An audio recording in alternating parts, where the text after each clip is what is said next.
5 минут, чтобы правильно назвать элементы из таблицы Менделеева и по вкусу понять, что в тарелке – мука, сахар, сода или соль. Такие соревнования в клубе «Юный химик» не редкость. Внеурочная деятельность помогает детям лучше освоить и полюбить этот предмет, но изучать его станет намного интереснее благодаря новому оборудованию, отмечают школьники. Кабинет химии, к примеру, уже оснастили новеньким проектором, ноутбуком и интерактивной доской. До того, как у нас появилась интерактивная доска, у нас уроки были скучнее. Учитель рассказывал нам параграф, и мы записывали, составляли конспект и решали задачи. Теперь учитель по химии может показать нам разные реакции. Еще один приятный бонус для учащихся Магатского лицея – новые телескопы для занятий астрономией. Наблюдать за небесными телами ребята смогут сами даже в дневное время.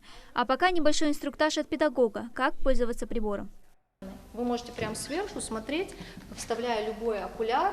Например, смотрите, у нас есть окуляр Келлера 20 миллиметров.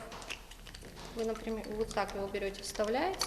Мы очень рады, что нам дали такие телескопы. Вот это только один телескоп, а так нам выделили еще 7 таких же.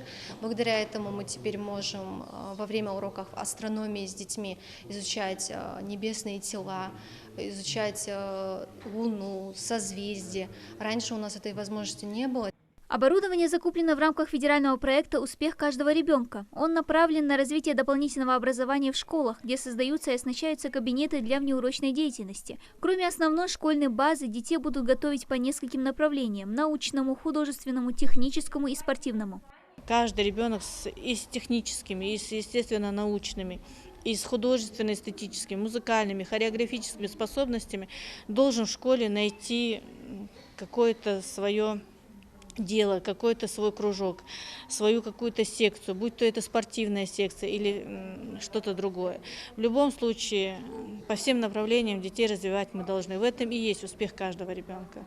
Социос, диалог наук и арт-пространство. Кабинеты для новых кружков готовят и в Центре образования. Компьютеры, микроскопы, музыкальная техника, ноутбуки и другое оборудование уже привезли. Всего в регионе намерены открыть 300 профильных кабинетов для доп. Образования в 105 школах республики. Еще одно направление проекта – подготовка профессиональных кадров для качественного доп. Образования. Наши педагоги прошли курсы повышения квалификации по данным направлениям.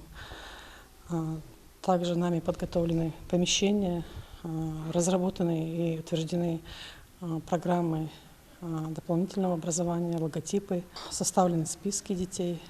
Программа «Успех каждого ребенка» – часть нацпроекта образования. Одна из ее задач – обеспечить к 2024 году качественным и доступным доп. Образованием порядка 80% учащихся в стране. В Ингушетии оно охватит около 50 тысяч детей.